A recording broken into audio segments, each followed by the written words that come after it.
you get what I mean. Or at least ako na-experience ko nito. So, yun yung isa sa pinakamatinding na apektuhan sa akin sa toxic habit ko sa pagtatrabaho is sobrang nanghina na po yung katawan ko. Para pakiramdam ko mga 3 ubo at 5 bahing na lang yung natitira sa akin bago ako tuluyang singilin ng aking katawan. And dumating na rin sa punto na muntik na ako magpa-confine. Hello? Sound check. 1, 2, 1, 2. Alright, let's go. What is up, everyone? Welcome to the Good Life with David podcast, and this is your host, David.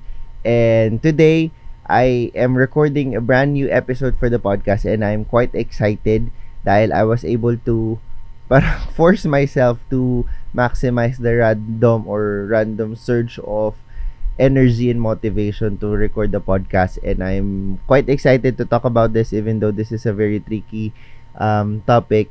Pero susubukan ko to the best of my ability na maipaliwanag sa inyo kung ano talaga yung gusto ko maparating.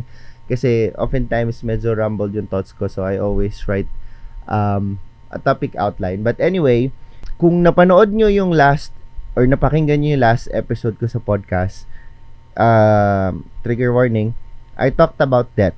Ang tanong ko doon, kung alam mong mamamatay ka na bukas, anong gagawin mo today? If you're aware that you'll die tomorrow, what are you going to do today? And it's a question that I often ask myself.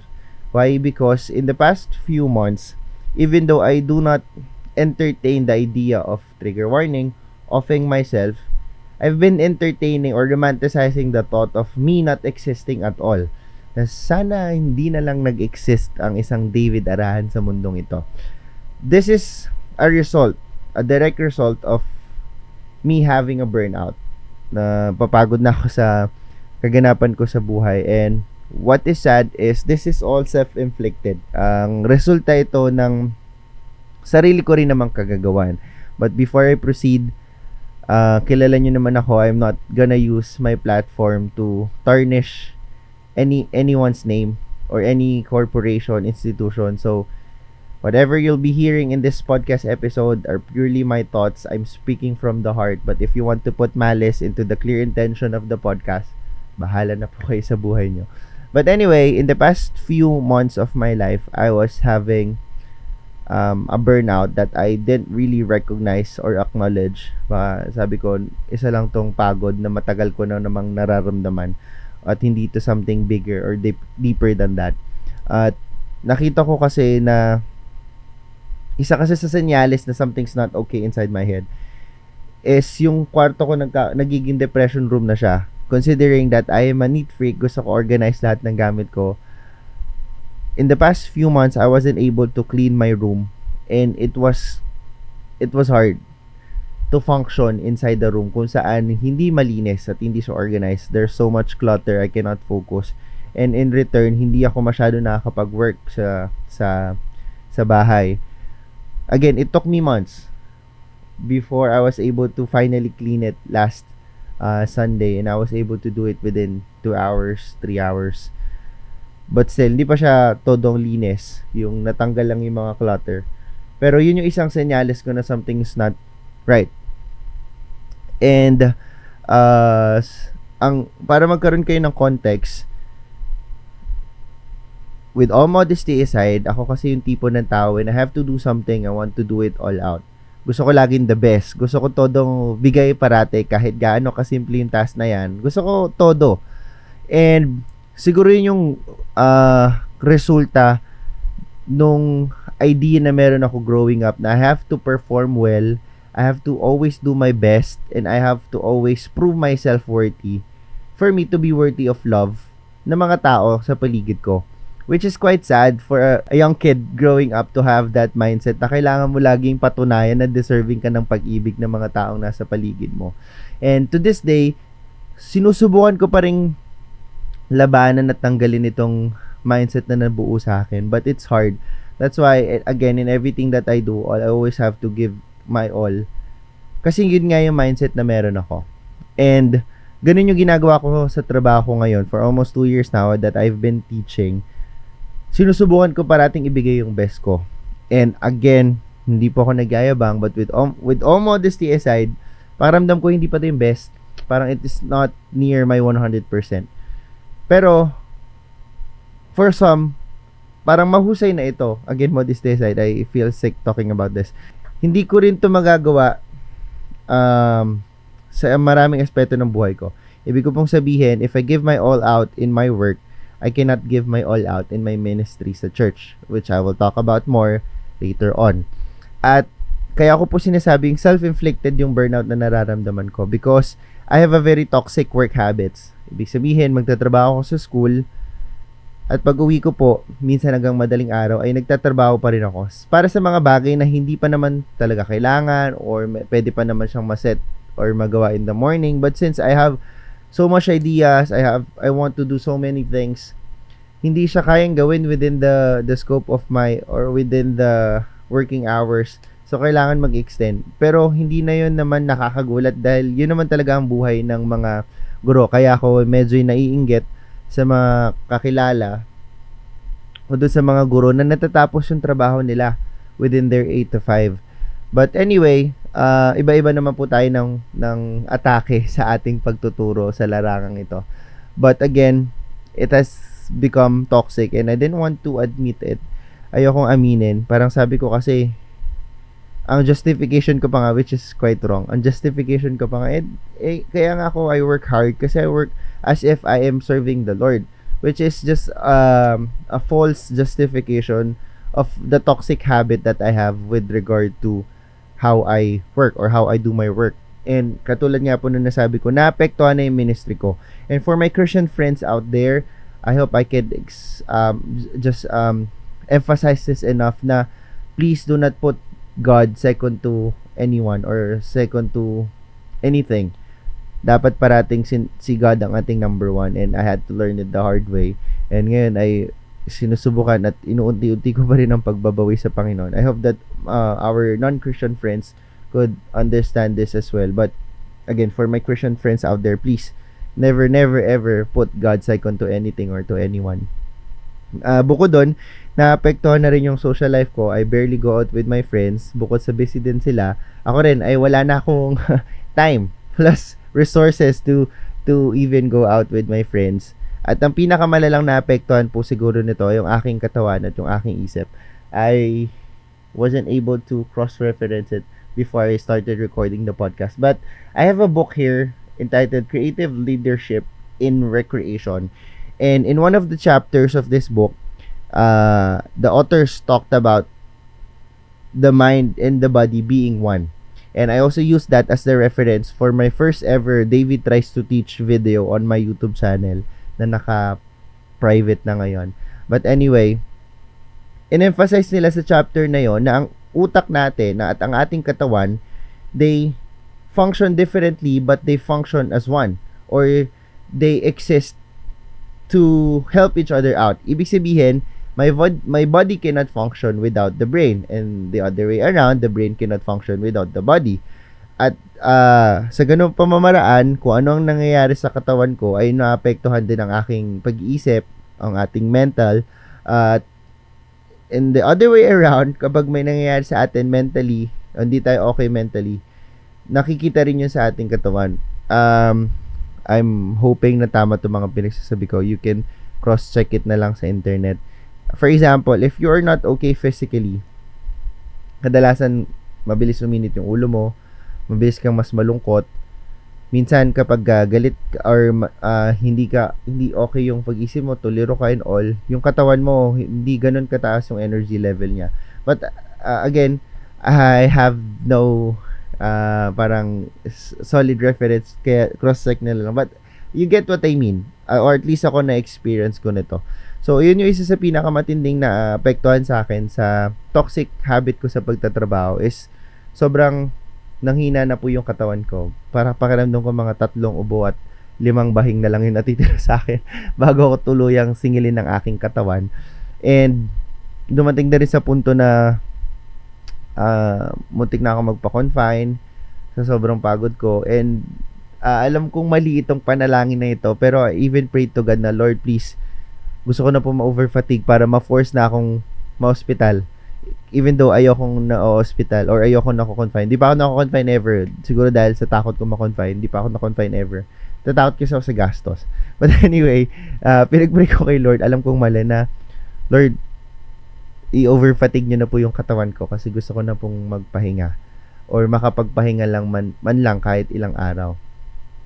And kinalaunan, pakiramdam ko hindi na regain yung strength ko physically, and my mental and emotional state as well has been totally affected, and to this day I'm still trying to recover. And it's hard to talk about this kasi not all people would understand. I have met so many people that disregard the effects of extreme sadness. I'm not gonna self-diagnose myself to have depression or anxiety, but those things exist. I just don't want to diagnose myself. But I've experienced extreme sadness in the past few months or even years of my life, and with the heavy effects of my toxic work habits, mas lumalala po siya at mas tumitindi ang epekto nito. And I've talked about this sa aking pong girlfriend. Yes, I have a girlfriend. Her name is Dana, and she'll be in the podcast soon. Psychologist po siya, so marami siyang may aambag sa podcast. But anyway, na ikwento ko to sa aking girlfriend, and she talked about maybe I have empathy burnout. Nabanggit ko po kasi sa kanya na nasa punto na ako na sinusubukan ko kasing i-justify yung toxic work habits ko kasi nga, again, I'm doing this because I'm doing this as if I'm serving the Lord, and I just want to give my all out. Pero yun nga, mali. Naapektuhan yung ministry ko, naapektuhan na yung social life ko, na most importantly, naapektuhan na yung katawan at pag-iisip ko. And dumating ako sa point na it is what it is. Parang, if you don't want to submit your output, so be it. Kung aawayin ako ng isa kong katrabaho, so be it. Pero there was one time na feeling ko dumating na po ako sa punto na bahala na. Kung anong gusto nyong mangyari, bahala na. Hindi na yung tipo na, hindi, baka pwede pa nating mas gandahan, baka pwede pa nating mas ayusan. Pakiramdam ko po, dumating na ako sa punto kung saan ang tugon ko na lang sa mga bagay na ibinabato sa akin ng buhay ay, sige, bahala na. Kung anong mangyari, go lang ako kung saan man. And it's quite sad, but in a way, it's freeing din po. Parang napapalaya ko yung sarili ko unti-unti dun sa tanikala ng toxic work habits na meron po ako.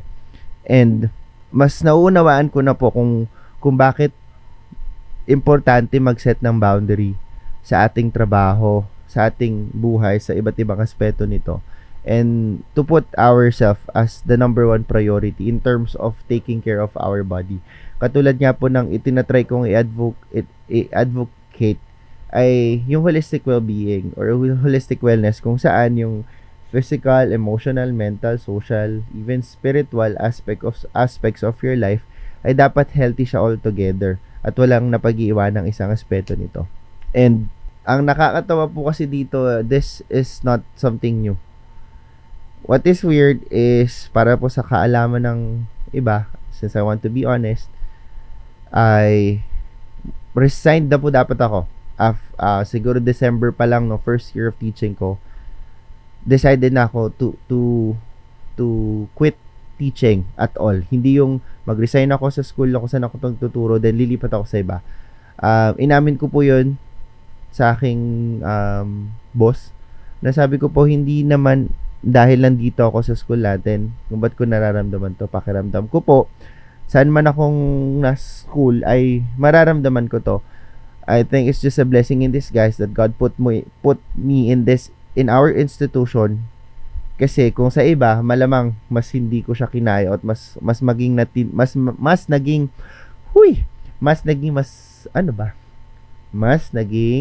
matindi ang epekto nito sa akin. But anyway, matagal na po akong decided na tumigil na sa pagtuturo. And ngayon, I'm still praying to God kung ano po yung plano niya sa aking buhay. Sabi ko naman po sa inyo, hindi ko sure kung nasabi ko na, but medyo notorious po kasi ako sa pagiging bida-bida. Ibig sabihin po, nagdedesisyon po ako para sa sarili ko at hindi ko ini-include ang Panginoon kadalasan. I'm always abrupt or impulsive in making decisions in my life that I sometimes fail to pray about it to God. Na ang nangyayari, nakapag-decide na ako, saka lang ako mananalangin sa Panginoon. Pero mali po kasi yung ganong atake. So, for those na hindi, if we don't share the same faith, I hope you still understand where I'm coming from. Pero, ngayon po, pinagpipray ko po sa Panginoon kung ano pong plano sa akin. Lalo na po sa aking pagtuturo. Naalala ko po kasi nung pandemic, nung naubos talaga yung will ko to continue teaching. Sabi ko, titigil na lang ako sa pag-aaral na baka bumalik na lang ako kapag natapos na yung pandemic. But then, eventually, nangyari yung practice teaching, yung internship namin. And unti-unti naman siyang bumalik. Pero, siguro, ang naging mali ko po ay hindi po ako naging purpose-driven. Kundi po ako po ay naging passion-driven. And kapag po tayo ay nag-aapoy sa ating passion, ang tendency po nito ay magkaroon tayo ng burnout. And why was I motivated to record this podcast episode? Sabi ko kasi less than 10 minutes lang, pero kilala nyo naman po ako sa pagiging madaldal. And it's a podcast. Ba't pa ako nag-explain? Usually naman matatagal ang podcast. But anyway, kaya ko po ito gustong i-share sa inyo dahil alam ko pong hindi ako nag-iisa sa ganitong karanasan. Alam ko po na iilan o karamihan sa inyo ay nakakaranas din ng burnout. Ano man ang inyong ginagawa, hindi man kayo guro. Marami po akong estudyante na nakakaranas din ng burnout. And it's super challenging to give advices to my students na ako din mismo ay nahihirapan. Pero yun yung tungkulin ng isang guro. So, I want to use my platform po, itong podcast, The Good Life with David, kung saan sinusubukan natin hanapin ang kagandahan ng buhay pero hindi natin ipinagsasantabi yung mga bagay na hindi nagpapaganda dito. Kaya, yun nga po, gusto kong i-highlight yung burnout to make you understand that it is valid. And if you experience it, I want you to know that you're valid. You're tired. So be it. Pagod ka, damhin mo yung pagod kasi pag dinisregard mo yan, baka mas lalong lumala. So I hope that this podcast will be able to make you feel that you're not alone.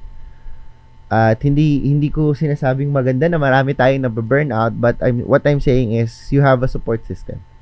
And just like always, although walang gumagawa, but for those of you that are listening or watching my podcast episodes, you are always free to send me a message. I have actually a Google form wherein you can send anonymous messages or just random rants without identifying yourself, kaya nga anonymous. So you can utilize that, or you can send me a personal message. I would really appreciate that, and I would like to have a conversation with you.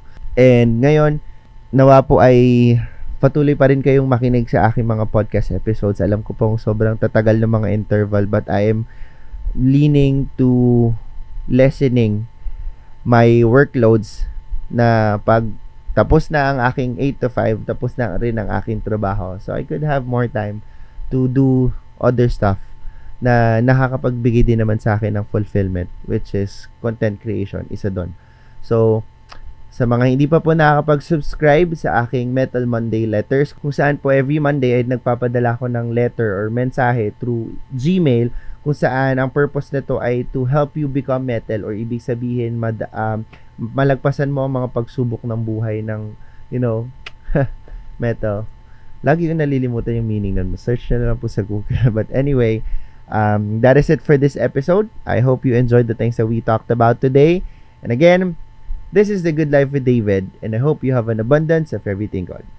God bless you. Until next time.